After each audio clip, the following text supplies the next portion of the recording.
Bonjour à toutes et à tous, bienvenue sur notre premier webinaire. Pour commencer, je vais demander à chacun de vous, s'il vous plaît, de passer le curseur de votre souris sur l'écran équipe vidéo. Vous allez trouver une petite épingle. Il faudra cliquer dessus pour nous voir en grand. La deuxième chose, vous allez pouvoir interagir avec nous via le chat tout au long du webinaire, mais les réponses vous seront apportées à la fin. Donc, merci à tous pour votre présence, pour assister au premier webinaire de CCM Performance dédié à la génération de leads via la puissance de la data. Aujourd'hui, l'objectif va être de vous donner une vision élargie du monde des bases de données et de comment exploiter celles-ci. Interviendront tour à tour, Laurence sur la data, puis Sabina, Mustapha et Mehdi, qui vont nous exposer des cas clients en B2B et en B2C sur les secteurs de la formation, de l'automobile et de l'immobilier. Donc Laurence, est-ce que tu veux bien te présenter et nous présenter CCM Performance ? Bien sûr. Merci Juliette. Bonjour et bienvenue à tous. Je suis Laurence Obadia et je suis la directrice de diffusion chez CCM Performance. CCM Performance, pour ceux qui ne nous connaissent pas encore, nous sommes l'agence dédiée au marketing et à la performance de CCM Benchmark, une filiale du groupe Figaro. Notre cœur de métier est la génération lead B2B grâce aux campagnes d'emailing marketing que nous réalisons et diffusons sur notre base de données propriétaire. Et grâce aux différents leviers du groupe, qui vont vous être présentés aujourd'hui, nous accompagnons également nos clients du B2C. Donc, en résumé, notre mission est de vous mettre en relation avec vos futurs clients, qu'ils soient B2B ou B2C. Justement, pour la partie B2C, moi je vais vous la présenter brièvement pour vous donner tout le champ des possibles en fait, via la puissance du groupe Figaro CCM Benchmark et de nos partenaires qui sont Prisma Media, Reward et Planète.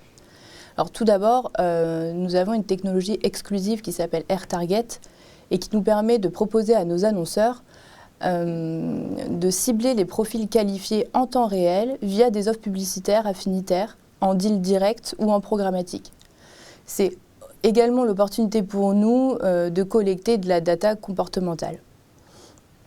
Au-delà de ça, pour nos annonceurs, on peut leur proposer un cadre de diffusion premium via 40 millions d'abonnés sur plus de 120 newsletters du groupe Figaro sur des thématiques différentes, comme vous pouvez le voir ici, avec l'actualité, l'immobilier, la finance, la défiscalisation, la cuisine, la puériculture, etc., via des supports de diffusion en native ou en display. Et ce n'est pas tout, puisque nous avons tout un panel de solutions de différents leviers qui s'appuient sur nos sites éditoriaux, comme par exemple les campagnes emailing que nous faisons via toutes les adresses opt-in que nous avons au sein du groupe Figaro. Nous avons également des campagnes programmatiques qui sont diffusées sur l'ensemble du réseau newsletter, des campagnes de trafic via les formats de diffusion native ou display et soutenues par l'emailing dédié. Également des leviers de collecte de leads via nos opérations de marketing direct sur mesure, comme le jeu concours ou l'animation ludique. Toujours en collecte de leads, nous avons des plateformes dédiées sur des thématiques stratégiques, comme par exemple l'automobile avec Autogenius, la défiscalisation avec Astuce Investir, l'entrepreneuriat avec Comment Entreprendre ou encore la formation avec Executive Masterclass.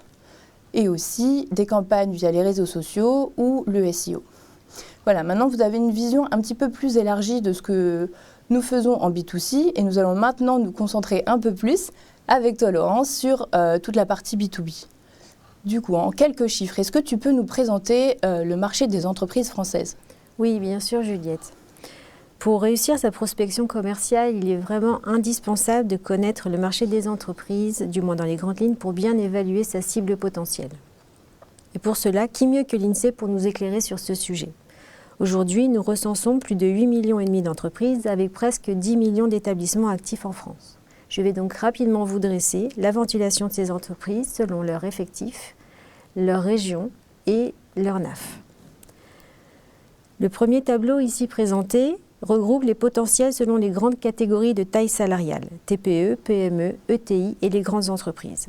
Cette synthèse a été faite pour que vous puissiez identifier rapidement les potentiels disponibles par catégorie. En 2021, la France a atteint un record avec presque 1 million d'entreprises créées, dont la majorité sont des auto-entreprises. Et comme ce sont les grandes entreprises qui font l'actualité, on oublie généralement que les TPE-PME représentent 99% du marché des entreprises. Et plus précisément, 98% des entreprises sont des TPE-PME de moins de 50 salariés. Ce qui est colossal, en fait. Exactement. On va passer ensuite à la ventilation par région. La France... Le tableau arrive. Oui. Merci. La France compte 14 nouvelles régions. La région Île-de-France recense à elle seule 22% des entreprises. Si à cela on ajoute les 4 autres régions qui sont listées dans ce tableau, Auvergne-Rhône-Alpes, Occitanie, PACA, Nouvelle-Aquitaine, cela représente près des 2 tiers du marché français. Donc les 9 autres régions se partagent un gros tiers du marché. Oui, tout n'est pas concentré qu'à Paris, finalement. Non, mais c'est bien concentré sur 5 régions et c'est très disparate sur les 9 autres. Tout à fait. Ensuite, nous allons passer à la ventilation par NAF. Le code NAF, qui est l'acronyme de Nomenclature des activités françaises, permet de définir l'activité principale exercée par chaque entreprise. Il est attribué par l'INSEE à des fins statistiques. Dans ce tableau, comme pour les précédents, je me suis focalisée sur les activités françaises les plus représentées du marché français. Donc, par ordre de priorité, on a du commerce de détail, les travaux de construction spécialisés, l'agriculture, les associations, la santé, les activités de sièges sociaux, les activités immobilières, les autres services à la personne, ce sont comme les coiffeurs, les teinturiers, les blanchisseries, etc. Les activités créatives et la restauration. Si je pousse un peu, donc ce top 10 représente 59% des entreprises françaises. Si je pousse un peu plus loin et qu'on fait le top 20, se rajoute le négoce, l'enseignement et les transports pour 24% des activités. Donc si on comptabilise le top 20, on est déjà à 83% des activités françaises pour seulement 20 NAF, ce qui ne laisse pas beaucoup de place au reste. Mais c'est aussi présent et c'est la représentativité du marché. Le seul secteur manquant dans ce top 20, c'est l'industrie, qui est sous-représentée sur notre sol français car il n'y a pas beaucoup de petites structures sur ce secteur. D'accord. C'est intéressant, on ne penserait pas qu'il y ait si peu de secteurs qui représentent autant d'entreprises. Oui, non, franchement, oui. Oui. Ça donne une bonne image. Une bonne image. Donc, vous ont été ainsi présentées les grandes lignes de lecture des entreprises françaises. Ces informations, je l'espère, vous aideront à avoir une vision éclairée sur la réalité de ce marché et qu'elles vous permettront d'avoir des repères chiffrés sur le potentiel réellement exploitable de votre cible. En conclusion, il est tout à fait possible de réaliser des campagnes de prospection sur tout type de ciblage, mais attention à ce que la demande soit bien en adéquation avec la réalité du marché. Oui, c'est important. Oui, merci c'est essentiel. Même. Oui, même essentiel, tu as raison. Parce merci. On peut avoir des désillusions quand après, on ne peut pas atteindre l'objectif qui nous est demandé. Quant au ciblage souhaité. Okay. Tout à fait. Très clair. Merci beaucoup pour la présentation du marché. Ça nous donne vraiment une belle photographie intégrale de ce qui existe. Merci à toi. Merci, on va demander maintenant à Sabina de nous rejoindre pour nous présenter le secteur de la formation. On va laisser Sabina s'installer tout doucement.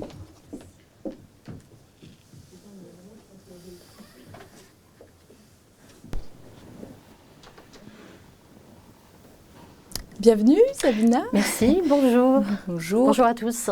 Est-ce que tu peux te présenter brièvement, s'il te plaît? Bien sûr, alors je suis Sabina Dinic, directrice conseil chez CCM Performance et je suis en charge notamment du secteur de la formation continue. Ou du coup, tu peux nous en dire un peu plus? Absolument. Alors tout d'abord, je voudrais évoquer quelques informations et chiffres clés pour nous permettre de mieux comprendre ce secteur et ce qui se passe autour de ce secteur.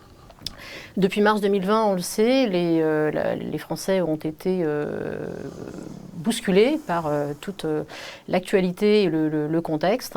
Et ces bouleversements, en fait, ont profondément impacté la manière qu'ont les actifs de voir à la fois leur parcours, leur propre parcours, leur situation actuelle, mais aussi leurs attentes quant à l'avenir.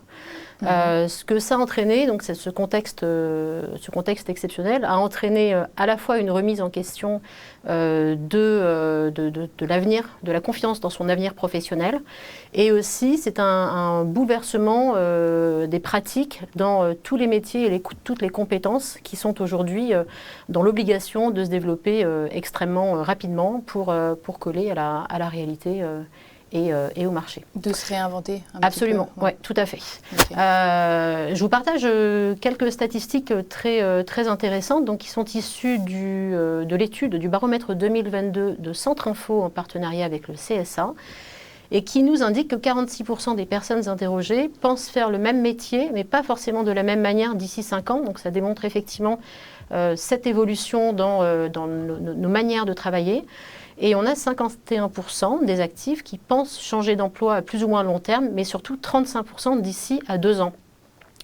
Donc ça nous montre vraiment l'importance et l'impact qu'a le secteur de la formation continue Exactement. sur l'avenir des actifs et des entreprises en France. Et ce qui n'est pas rien, ça veut dire qu'il y a quand même pas mal de réorientation professionnelle, finalement. Tout à fait, de réorientation ou de nouvelles manières de penser son métier pour s'adapter à l'évolution de nos marchés. Voilà. Okay. Et pour répondre justement à tous ces enjeux, on a sur le marché de la formation continue 2 grands acteurs, 2 principaux acteurs, que sont les organismes de formation dits classiques, et les business schools, donc qui proposent dorénavant des formations exécutives, donc de formation continue, à destination des actifs pour leur permettre justement de répondre à leurs souhaits d'évolution de leur carrière. D'accord. C'est aussi, il faut le savoir, un marché qui est très fortement impacté par à la fois la réforme de la formation professionnelle, qui a défini la formation comme un parcours pédagogique destiné à atteindre un objectif professionnel. Donc c'est extrêmement important comme notion, c'est assez nouveau. Même si ça a quelques années, ça redéfinit, ça repense complètement la formation. Et ça a aussi entraîné la mise en place du compte pour la formation, donc le CPF, dont on dispose tous, il faut le savoir. C'est important. Voilà, qui est alimenté chaque année, donc qui est crédité chaque année, et qui place l'actif au cœur de son parcours professionnel, donc qui lui permet tout au long de sa carrière professionnelle et jusqu'à la retraite de définir son plan de formation, de valider de façon autonome ses formations pour évoluer soit à son poste actuel, soit sur de nouvelles opportunités professionnelles. Très bien. Il a été bien élargi aussi, ce CPF, en termes de possibilités. Tout à fait. Et c'est vraiment un axe majeur pour les annonceurs du bien secteur. Bien sûr. Très bien. Au sujet de ton expertise, pour continuer un petit peu, tu peux nous dire quelle est la force aujourd'hui de CCM Performance sur ce marché, justement ? Notre force, c'est qu'on va accompagner nos clients sur différents profils et qu'on est en capacité de répondre vraiment à l'intégralité des besoins des acteurs de ce secteur, puisque on a à la fois une expertise du marché de plus de 25 ans, une parfaite connaissance du marché légal et des enjeux, une maîtrise de tous les mécanismes et leviers marketing, ce qui nous permet de répondre à tous les besoins des cibles diverses et variées, qu'on soit sur des salariés cadres, non cadres ou cadres supérieurs. Tout ceci s'appuie sur nos comités d'études trimestriels qui sont destinés à analyser vraiment les évolutions du marché. On vient de parler des évolutions légales et des enjeux qui nous permettent d'analyser aussi les attentes et les performances de toutes les campagnes. D'accord. Un petit benchmark bilan. Tout à fait, exactement. Et je voudrais revenir sur un point, c'est que si on peut répondre à tous ces points-là et mettre en avant cette valeur ajoutée, c'est parce qu'aussi on a une parfaite connaissance des cibles de la formation continue, puisque grâce à notre data, on est à même d'aller adresser les 2 cibles principales que sont les salariés d'un côté, donc je le disais, les cadres supérieurs et non cadres, que ce soit dans leur souhait d'évolution de carrière ou d'évolution de poste ou de booster leur carrière, mais aussi les dirigeants qui souhaitent s'ouvrir à de nouveaux marchés, dynamiser la gestion de leurs entreprises et dynamiser leur activité commerciale. Oui, bien sûr. Et tout ceci s'appuie sur la force du groupe et de la data du groupe, puisqu'on est à même d'identifier les bonnes personnes intéressées par une formation diplômante, par exemple, une certification, des programmes courts et aussi des programmes plus spécifiques, comme le cas que je vais vous présenter dans quelques instants. On s'appuie donc sur cette data group qui est segmentée par affinité, par fonction, donc qui nous permet de savoir quelle est la bonne formation à adresser à la bonne personne. On s'appuie également sur notre site dont tu parlais tout à l'heure, Juliette, Executive Masterclass, qui propose du contenu et qui nous permet d'aller identifier les personnes intéressées par telle ou telle formation, de manière à les mettre en relation avec nos clients annonceurs. Très bien. Tout ce que tu viens de dénoncer est très intéressant, mais tu as évoqué un cas concret. Est-ce que tu peux nous le présenter pour justement visualiser un peu mieux ce que tu fais? Avec plaisir. Donc, je vous présente le cas de l'ESSEC Executive Education et de son programme 10,000 Small Businesses, qui a été créé par Goldman Sachs et qui est à 100% financé par la fondation Goldman Sachs et dont l'ESSEC est le partenaire exclusif en France. Donc, il dispense la formation. Cette formation, elle est destinée aux dirigeants de TPE, PME. Donc, c'est pour nous l'un des critères essentiels de ciblage pour réaliser la promotion de la campagne. Un autre critère discriminant important et qui est présent dans nos bases de données, c'est la connaissance de l'entreprise et notamment le nombre d'années d'existence de l'entreprise, puisque pour participer à ce programme vraiment d'exception, il y a des critères très précis en termes de profil. Oui, forcément. Voilà. Et donc, sur la base effectivement de tous les critères présents dans la base de données du groupe, on est à même d'aller adresser les bonnes personnes qui vont pouvoir proposer leur candidature à ce programme. Donc c'est vraiment une approche dédiée pour optimiser l'impact des campagnes, pour aller toucher les bons profils et des tests, différents tests, notamment tests géographiques pour assurer une bonne représentativité des dirigeants qui seront présents à ce programme qui est destiné à établir un plan de croissance pour son entreprise, donc directement exploitable au sortir de la formation et vraiment axé sur l'échange entre pairs. D'accord. Pour la promotion de ce programme, on a mis en place un scénario qui s'appuie à la fois sur des campagnes emailing et des bannières dans des newsletters. Je fais un gros focus sur les campagnes emailing parce que c'est vraiment dans la démarche héroïste qu'on a sur nos campagnes. C'est générateur d'à peu près 90% des leads. Et quand même. Voilà, donc c'est vraiment le levier phare et on s'appuie donc sur des messages comme celui-ci sur lesquels on va proposer à la fois d'aller candidater directement, alors non pas pour les présidentielles 2022, mais pour la session 2022, mais aussi de s'inscrire à des webinaires de présentation, de télécharger une brochure de programme par exemple. D'accord. Voilà, sur les principaux leviers qu'on active en termes d'emailing sur la formation en général et sur ce programme en particulier. Mais justement, quel type d'emailing ? Alors, les emailing, on en a pas mal. Tu les connais bien, Juliette, puisque tu es à l'origine de pas mal de nos leviers. Donc là, on a utilisé 4 principaux types d'emailing. Le premier, c'est le message qu'on appelle graphique, qui est un message très marketé, à l'impact très fort, un visuel, une accroche, un texte secondaire et un call to action. En second levier, on a le message lettre, qui est un message 100% texte, qui permet d'adresser une cible qui est moins appétente à quelque chose de trop marketé, qui préfère un échange comme un échange one-to-one en fait. Et ce message lettre nous permet aussi d'assurer une meilleure délivrabilité, puisque ce n'est pas négligeable, il est beaucoup mieux perçu et reçu par les FAI et tous les serveurs anti-spam. Et c'est un vrai sujet pour nos métiers. Ce qui est simple fonctionne bien. Exactement, voilà. Tout à fait. En troisième type de message, on a le message mixte, qui, comme son nom l'indique, est un mixte des 2 premiers, qui alterne un bon ratio texte-image et plus d'explications pour qui souhaiterait quelque chose d'un peu plus détaillé.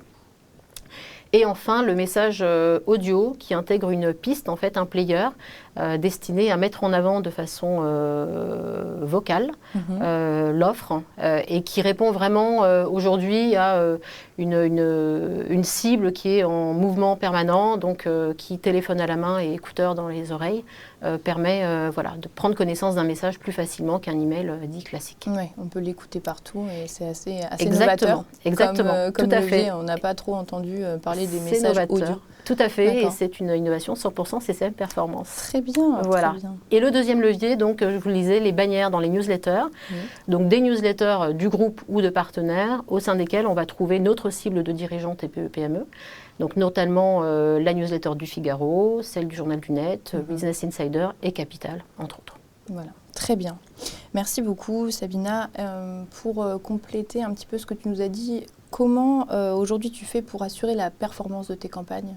Enfin, notamment alors, cette campagne. Cette campagne et nos campagnes en général, pour assurer une performance maximale, on s'appuie sur vraiment des choses qui sont essentielles chez nous, notamment le point quotidien entre le responsable de la campagne, du compte, et nos campagnes managers en charge de la campagne, donc, pour vraiment faire un suivi quotidien des tendances de la campagne, des performances de chaque segment, de tous les comportements, ce qui nous permet en temps réel quasiment d'optimiser tous nos messages, les contenus, à la fois texte, visuel, enfin tous les formats, et de faire des A/B tests en réel. Et ça, c'est d'autant plus possible que nos équipes sont 100% internalisées, donc notre équipe de rédacteurs, notre studio graphique, et donc ça nous permet de faire des A/B tests vraiment de façon très réactive. Exactement. Très bien.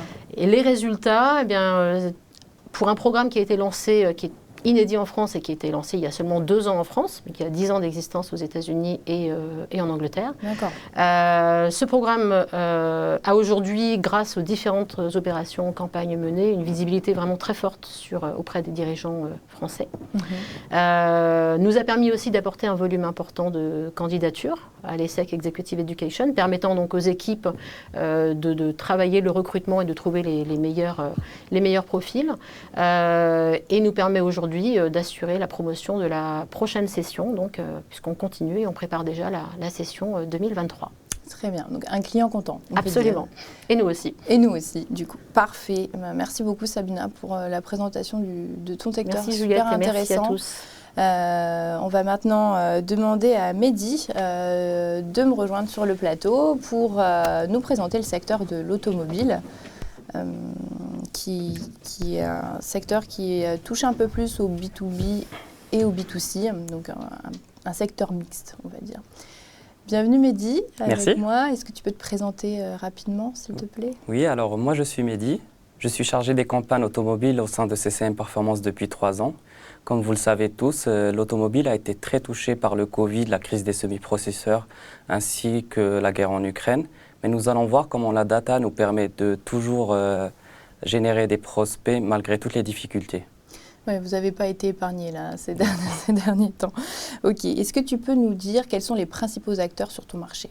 Alors, les principaux acteurs du marché automobile sont les marques automobiles, donc les constructeurs. Ça va être soit des marques indépendantes comme Renault, ou un groupement de marques comme le groupe FCA qui regroupe Fiat, Chrysler, Alfa Romeo, Abarth ou encore Jeep. Nous avons après les mandataires qui vont soit importer les véhicules de l'étranger, soit les acheter à des prix intéressants auprès des constructeurs pour ensuite les revendre sur le marché. Okay. Nous avons aussi les loueurs qui, comme leur nom l'indique, vont louer des véhicules soit à des particuliers, soit à des professionnels. Nous avons les accessoiristes et les garagistes. Donc les accessoiristes, ça va être comme Feu Vert, et les garagistes, ça va être tous les garagistes indépendants. Enfin, nous aurons les acteurs de la géolocalisation, qui vont être les entreprises qui vont aider les entreprises qui ont une flotte automobile, c'est-à-dire au moins de véhicules dans leur parc, à géolocaliser leurs véhicules, à les suivre en temps réel, afin d'optimiser leur trajet et leur coût de déplacement. D'accord, c'est vrai que les acteurs de la géolocalisation, on n'y pense pas de façon immédiate quand on parle du secteur d'auto. C'est vrai, mais c'est un acteur majeur dans le secteur. Ouais, c'est bien que tu en parles du coup. Et pour une immersion un peu plus poussée au sein de ton métier, est-ce que tu peux nous en dire plus sur la data que tu utilises pour réaliser tes campagnes? Alors, nous avons 2 types de data. Ça va être la data open source, qui va être la data des ventes du marché et qui va nous donner par exemple des chiffres comme la répartition des ventes entre les particuliers et les entreprises, ou par exemple la vente des véhicules selon la motorisation.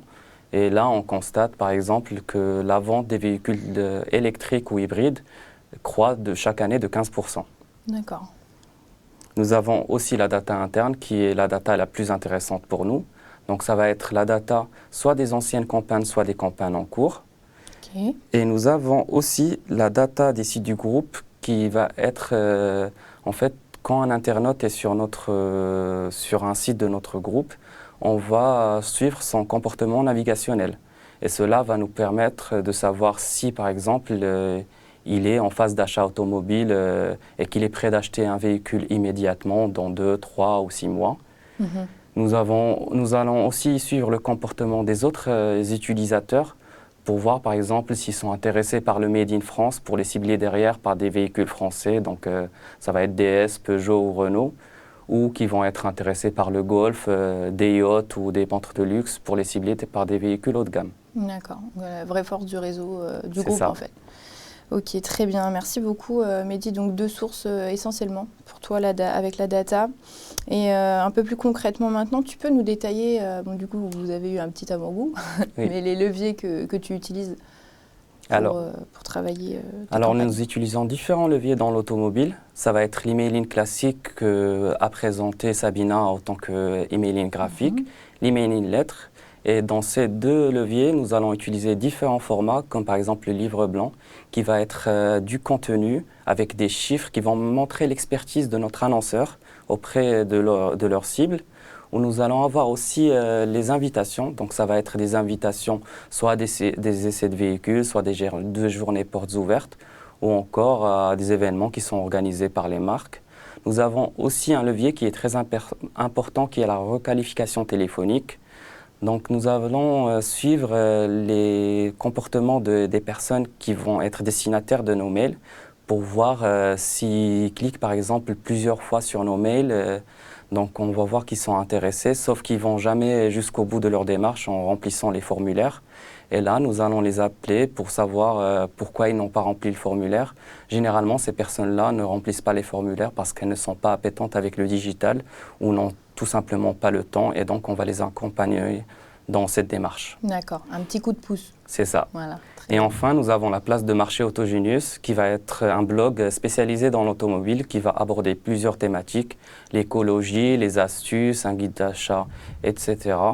Et où chaque article sera accompagné d'un formulaire dans lequel les lecteurs pourront facilement demander l'essai d'un véhicule s'ils sont intéressés par un achat. Et ces informations seront transmises directement à la marque derrière.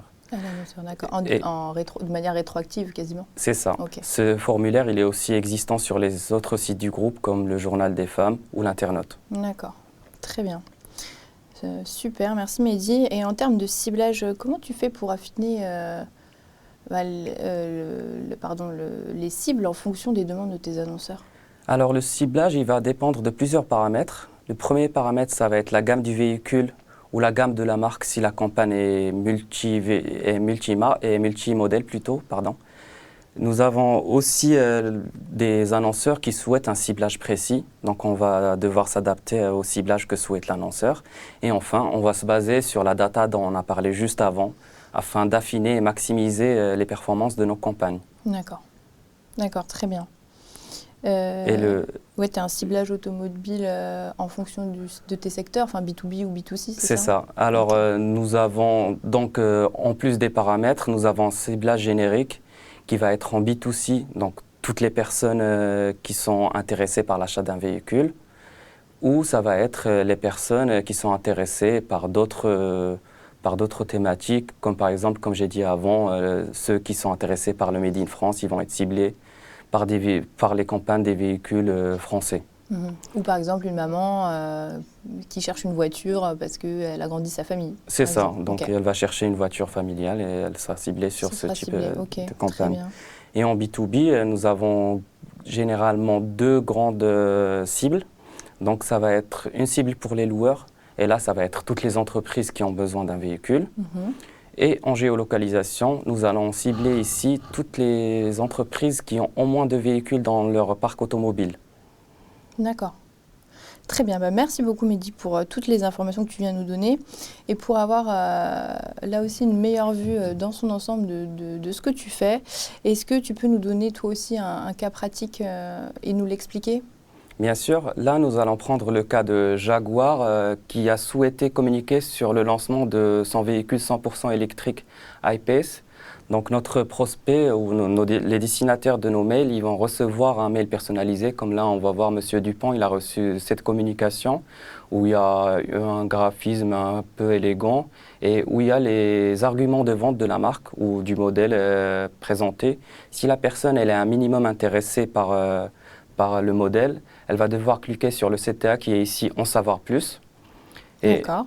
Une fois qu'elle aura cliqué sur « En savoir plus », elle va atterrir sur la landing page ici, où il y aura la reprise des arguments de vente qui sont présentés ici, avec d'autres photos et plus de détails sur le véhicule, et aussi un formulaire dans lequel la personne pourra remplir ces informations pour ensuite être mise en relation avec la concession ou la marque.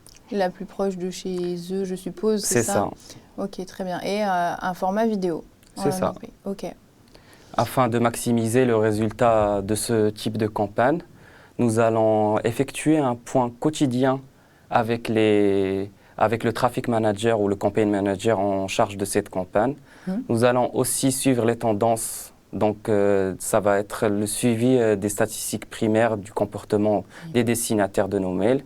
Et enfin, on va faire de l'A/B testing, donc ça va être un changement de texte, un changement d'objet ou un changement de visuel afin de voir celui qui performe le mieux dans le but toujours de maximiser les performances de la campagne. Bien sûr.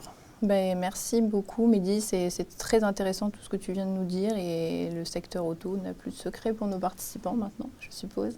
Nous allons maintenant demander à Mustapha de nous rejoindre. Je te remercie Merci Mehdi. à toi. Le temps que Mustapha s'installe, je vais vous expliquer un petit peu l'activité de Mustapha qui diffère un petit peu de Sabina et Mehdi puisque lui, on va être sur une cible davantage B2C et un peu plus concentré sur le secteur de l'immobilier. Bienvenue Mousse. Bonjour. Tafa, pardon. Bonjour, Bienvenue Juliette. avec nous. Merci. Est-ce que du coup tu peux te présenter ? Bien sûr, je suis Mustapha John, account manager chez CCM Performance depuis 5 ans maintenant. Je m'occupe de l'immobilier, la banque assurance et un petit peu de formation initiale. D'accord. Est-ce que tu peux nous parler de l'immobilier et la data, et notamment des enjeux que ça représente aujourd'hui ? Bien sûr. Alors, selon les experts, le marché de l'immobilier aujourd'hui subit un petit ralentissement, notamment à cause des conséquences de la crise sanitaire, la présidentielle, le climat anxiogène que représente la guerre actuelle, la guerre ukrainienne. Comme bon nombre de secteurs. Ces derniers mois, on constate une forte hausse des prix des logements, du coût du crédit, et les taux d'intérêt aussi augmentent, donc ça refroidit un peu les ménages actuellement qui ont un projet d'achat immobilier. Donc en quelques mois, on voit que les coûts des crédits ont pris de 0,7 points, donc c'est les ménages qui prennent sur plus de 20 ans, donc le taux moyen en général c'est 1,55 à 2, voire plus, et on est plus d'un point sur des emprunts de plus de 25 ans. Ouais, donc, ça commence à augmenter. Ça commence à augmenter ouais. Et on espère que ça diminue un petit peu quand même. On espère tous. Donc pour répondre un peu plus à la partie data et digital et immobilier, on peut voir que l'immobilier est un marché qui génère énormément de données. Les dernières statistiques de l'agence ESV nous montrent qu'il y a une augmentation, du trafic sur les portails immobiliers. Et les portails immobiliers en question vont être Se Loger, bien Logic-Immo et le tout nouveau qui est Bien Ici, qui existe depuis 2015 avec vous savez, les manteaux, enfin les peignoirs jaunes. Oui, oui. La risque de communication. Et donc on voit que le secteur en est totalement dépendant. D'une part, pour l'aspect informatif, on voit que les personnes, les clients ont besoin d'avoir des infos sur les estimations, sur les meilleurs comparateurs des promoteurs, les comparateurs des promoteurs, pardon. Ouais. Et d'une part, pratique pour son aspect évolutif. Car certains professionnels en fait innovent pour aider à passer de la recherche à la vente en ligne totalement en ligne, excusez-moi. J'ai un exemple là, on a la PropTech qui est la Property Technology qui va être en fait l'innovation appliquée au l'immobilier digital. D'accord. Donc ça va être donc au même titre que la FinTech pour la finance.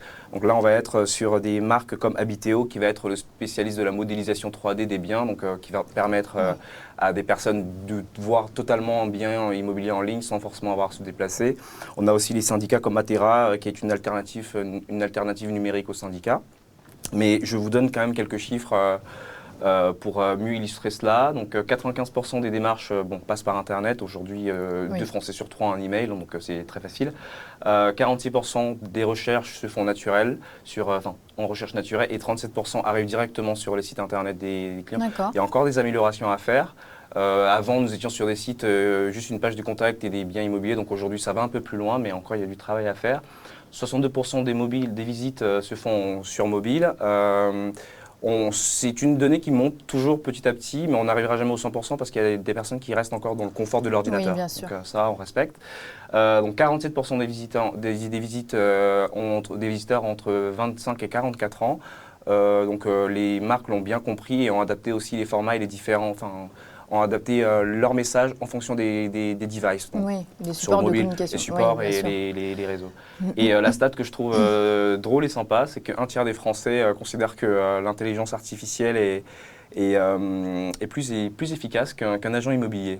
C'est pas gentil pour eux, mais... C'est pas gentil, à voir. En tout cas, on se demande quand même comment on faisait avant sans Internet, parce que 95% des démarches faites par Internet, c'est vraiment énorme aujourd'hui. Oui, c'est beaucoup. Quand même. D'accord, très bien. Merci beaucoup, Moustapha, pour ces jolis chiffres. Du coup, pour que ce soit un petit peu plus concret pour nous, tu as des cas clients à nous exposer ? Alors, bien sûr. Alors, j'ai la chance de travailler avec ces 3 belles marques qui représentent un peu le top 3 français, globalement. Nous, à CCM, nous avons vite réfléchi, pour la banque IMO, pour l'immobilier, nous avons vite réfléchi à comment exploiter la data et la data que produit toutes les marques du groupe Figaro.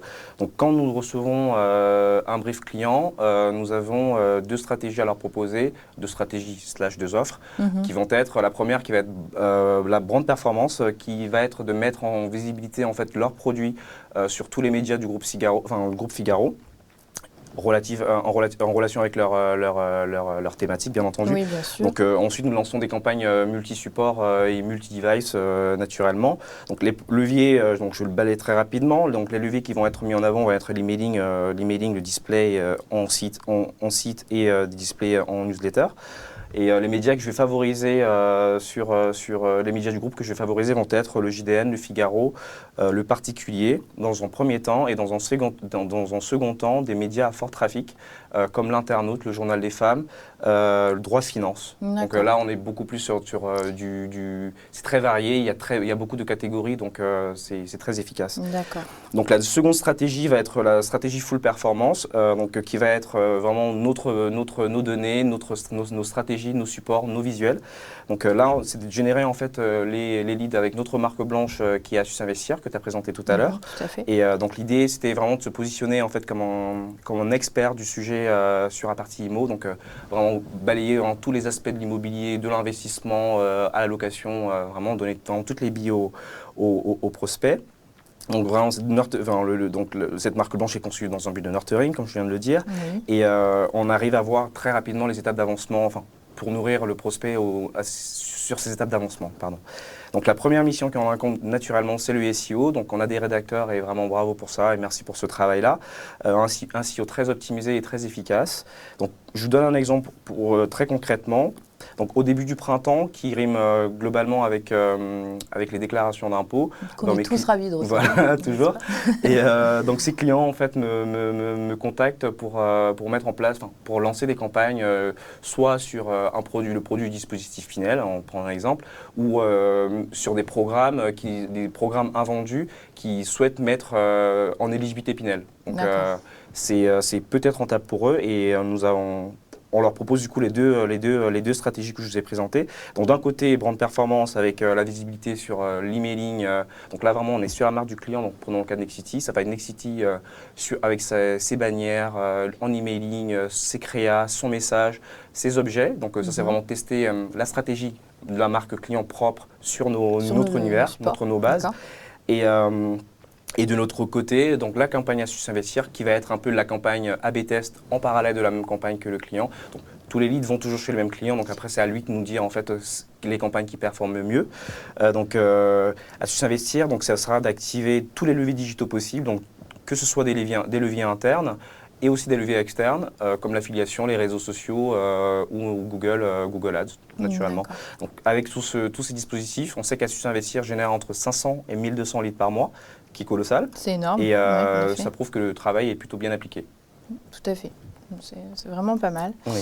Mais du coup, ce n'est pas les seuls leviers que tu utilises. Non. Donc, tu non, peux non. nous Bien en sûr. dire un peu plus sur les autres, s'il te plaît? Alors, il fut un temps où l'affiliation, c'était vraiment notre principal levier, où nous avions moins la capacité de traiter la donnée. Aujourd'hui, depuis 3 ans maintenant, c'est chose faite.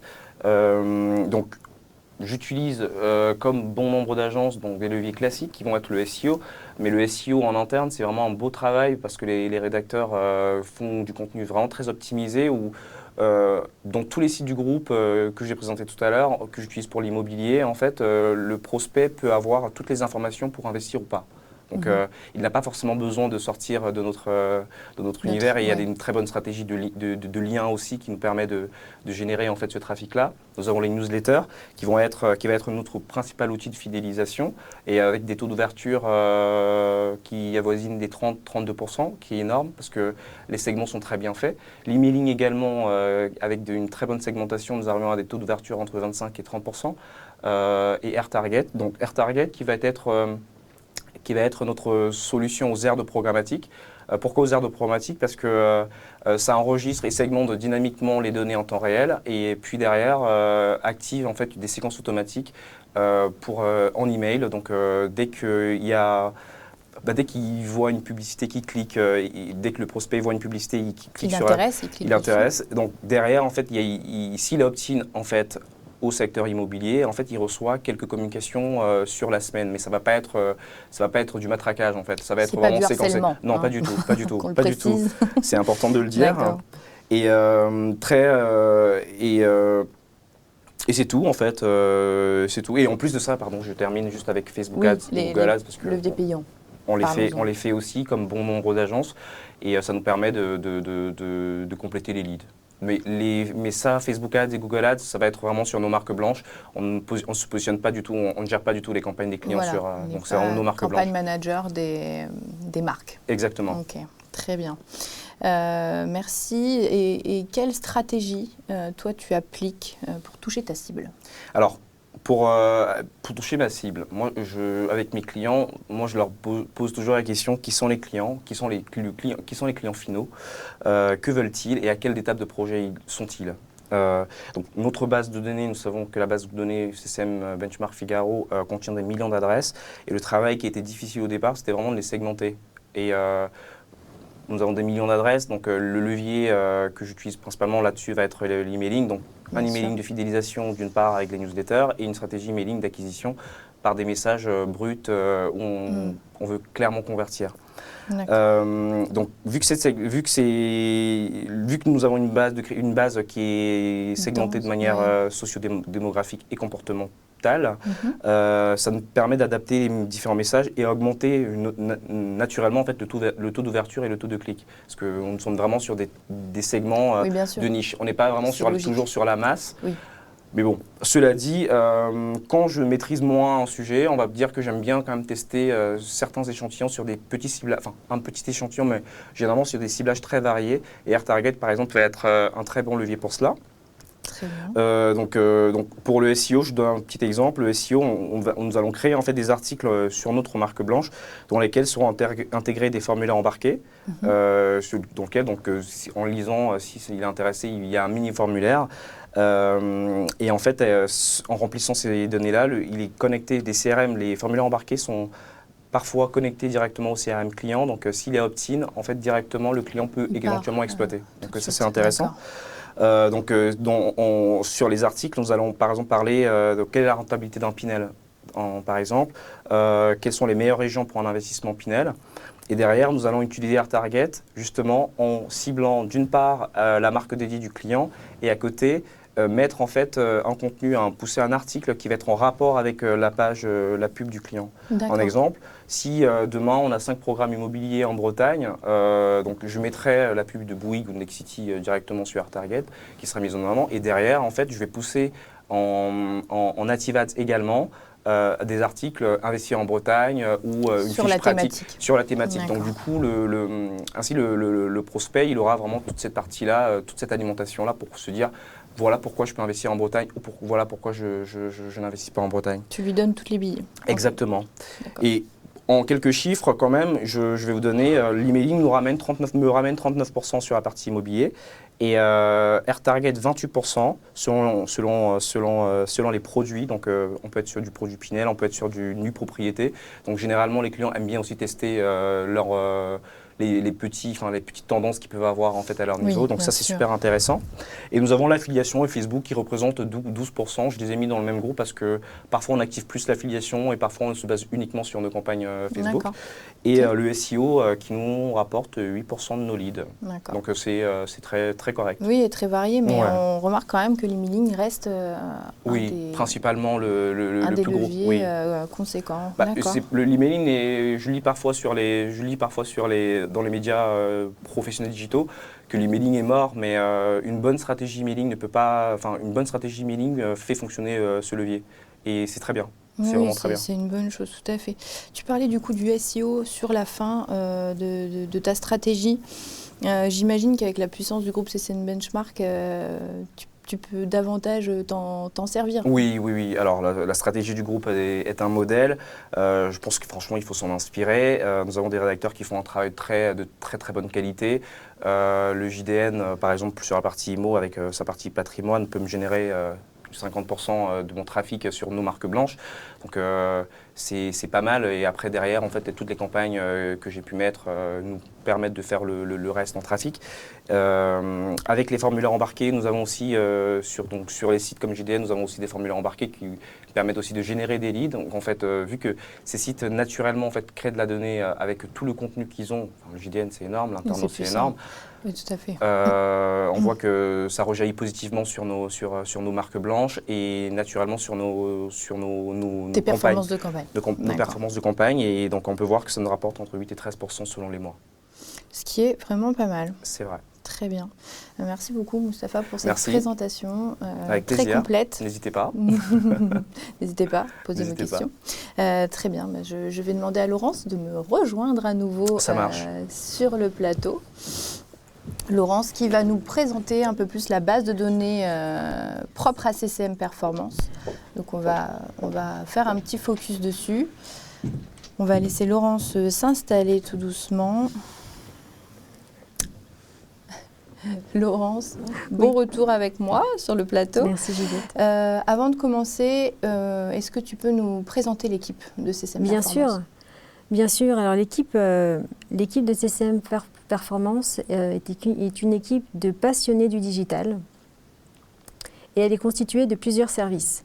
Alors on a une équipe de commerciaux et de conseils par rapport au schéma affiché qui font qui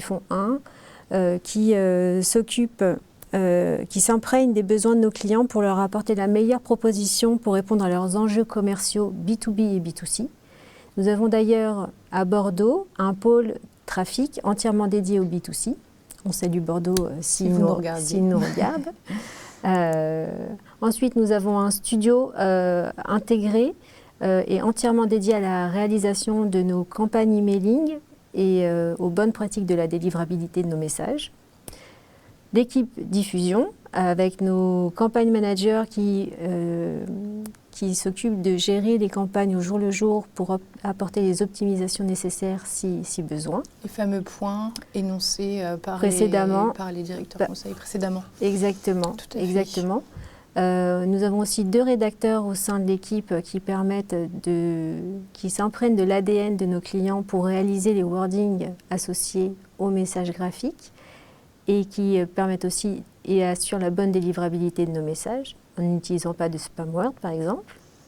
Qui savent comment s'adresser à la base. À la base, exactement, et en fonction des réactions des FAI et des hébergeurs pour éviter que nous soyons bloqués.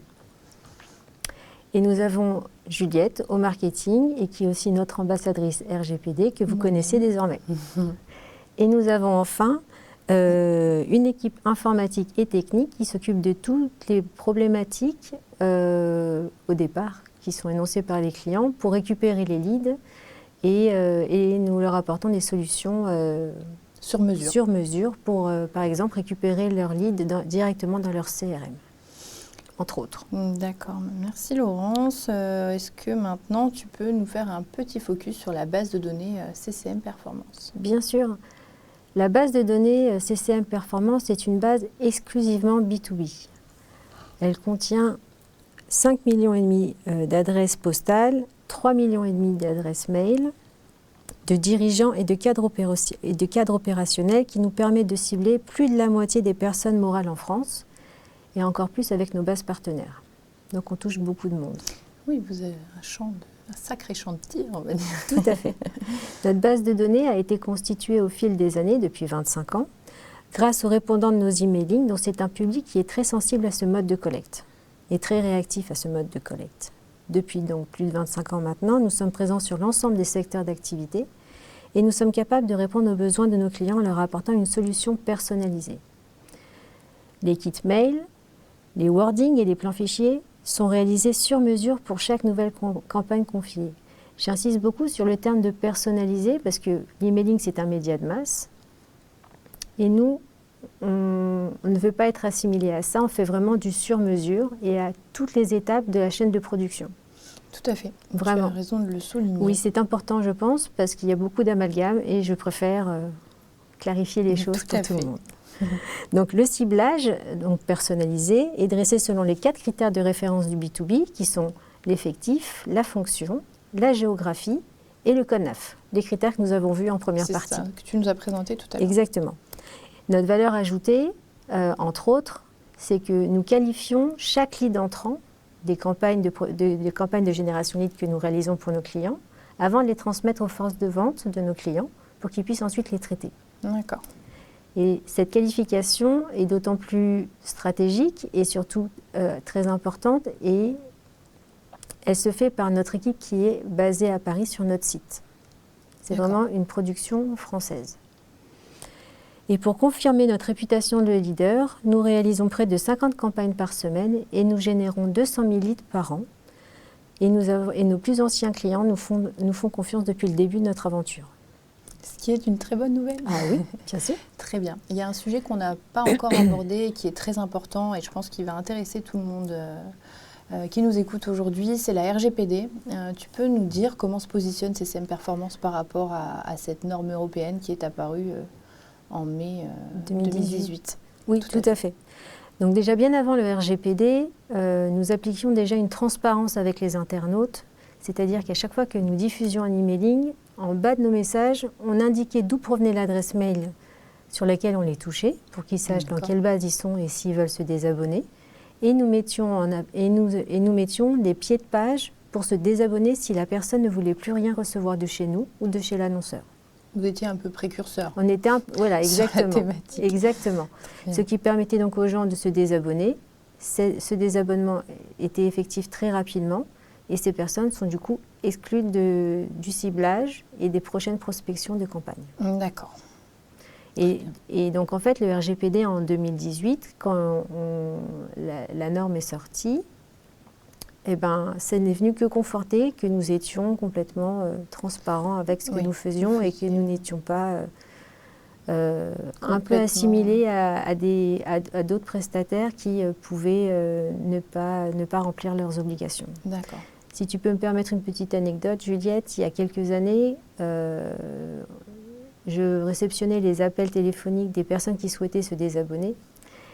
Et souvent, les personnes sont pas très agréables au démarrage parce qu'ils sont très sollicités et malheureusement, pas tout le monde laisse ses coordonnées. Nous, on les met clairement sur nos mentions légales. Oui, tout à fait. Et on peut nous joindre par mail et par téléphone. Et on a même le nom, il y a même mon nom qui y figure, donc on peut me joindre sans aucun souci. Donc les personnes étaient très remontées, ce que je peux comprendre. Et après quelques minutes d'échange et d'explication, les personnes se radoucissaient. Et j'ai même certaines personnes qui m'ont demandé à rester dans la base de données. Qui ne voulaient plus partir. Qui ne voulaient plus partir. Voilà. Comme quoi, l'humain, ça aide beaucoup. Non, mais c'est vrai, des fois, ça fait toute la différence. Oui, oui.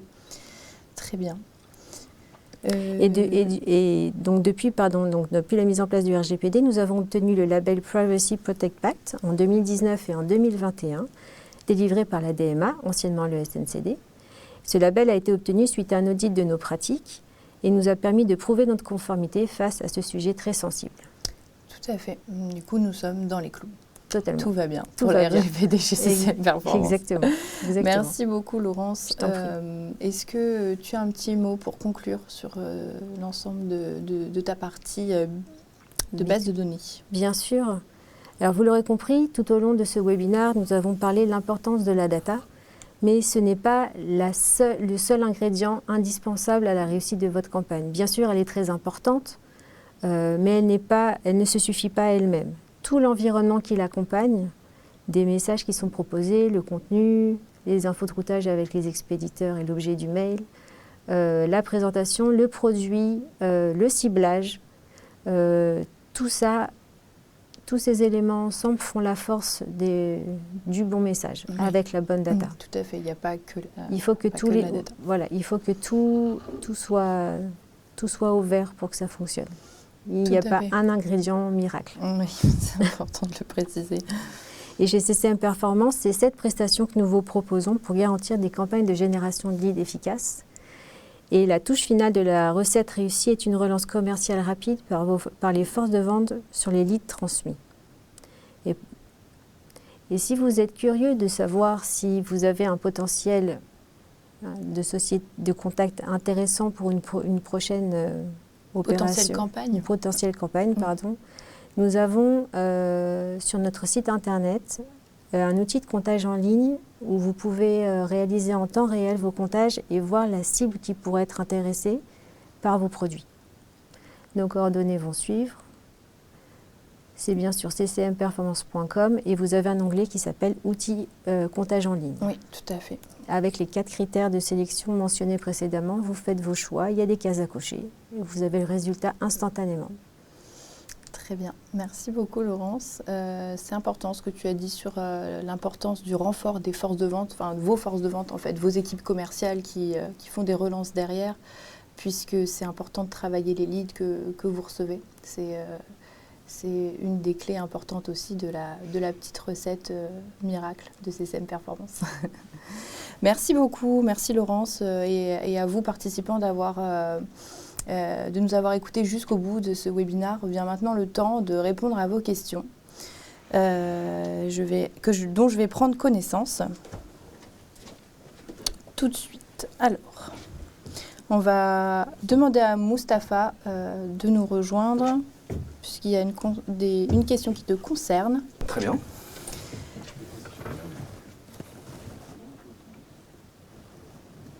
Très bien.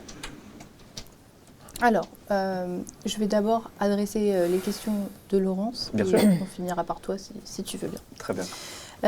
Laurence, on a une question qui te concerne. Est-ce que tu penses que l'email restera un levier intéressant dans le futur pour les prospects ? Je pense que oui. L'emailing est un moyen de toucher un très grand nombre de personnes à un instant T. Aujourd'hui, on s'est déjà posé la question il y a quelques années si l'emailing allait disparaître en faveur d'une autre formule, mais c'est toujours pas arrivé.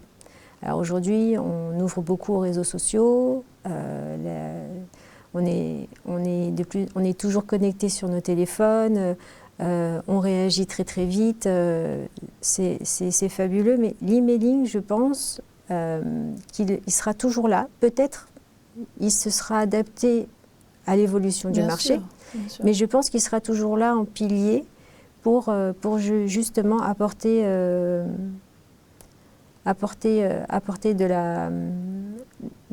la matière en termes de diffusion et surtout d'apporter des messages qui sont quand même très clairs, très précis, et pour avoir de l'information, il n'y a rien de plus d'efficace et de rentable que l'emailing aujourd'hui. Donc l'emailing n'est pas mort, Non. c'est quand même ça le Je mot ne de pense l'histoire. pas. Je ne pense pas. Et aujourd'hui, encore plus qu'avant, les tendances se maintiennent et on a même de très belles performances. Oui, tout à fait. C'est quelque chose qui est très présent et qui le sera encore, mais qui va évoluer, qui ne va pas disparaître, mais qui va certainement évoluer avec le temps. Avec les innovations, mais ce avec sera toujours les technologies. mais ce sera toujours là en renfort. Il est pérenne. Je pense, oui. Avec les nouveautés que CCM Performance apporte, Oui, comme l'insertion tout à du fait. son, par exemple, les Voilà, podcasts à l'intérieur du mailing, dans les des contenus. gifs qu'on a pu voir avec la partie auto. Oui, Donc, tout à fait, le format il faut vidéo. toujours chercher Exactement. à ouvrir les objets, les test objets. Puis l'email, vu qu'en français sur deux Français sur 3 ont un email, je veux dire, même que ce soit pour valider une commande, on sait que le français, un prospect va toujours regarder au moins une fois son mail. Son mail. Oui, tout à fait. C'est cool. Oui, et puis maintenant, avec le téléphone, tu le regardes n'importe où. Exactement. Donc, tu peux répondre à n'importe quel moment. Oui, il n'y a plus tout d'heure, à il n'y a fait. plus de, Oui, il y a plus de barrière, en fait. il n'y a plus de barrière, Mm. tout à fait. J'ai une seconde question pour toi, Laurence. Combien de clients avez-vous chez CCM Performance? Ah, on en a beaucoup. Je dirais entre 200 et 300 clients, avec un noyau d'annonceurs qui sont là tout au fil de Qui l'année. restent en fil rouge. Toute tout à l'année. fait. Oui. D'accord, merci beaucoup. La dernière question pour toi, Laurence, et après ce sera à toi, Mustapha. Comment on gère chez CCM Performance la pression marketing sur nos envois emailing? C'est une très bonne question. Une question très pertinente, je pense.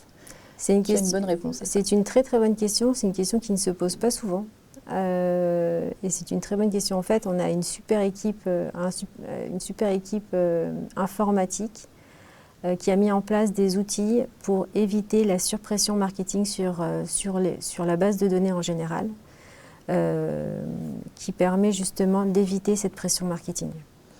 D'accord. Donc par la technologie, en fait, Par on la arrive technologie à mise en pallier à place, ça. on arrive à réguler et à bloquer certaines campagnes si l'adresse mail a déjà été sollicitée un certain nombre de fois sur une période. D'accord, très bien.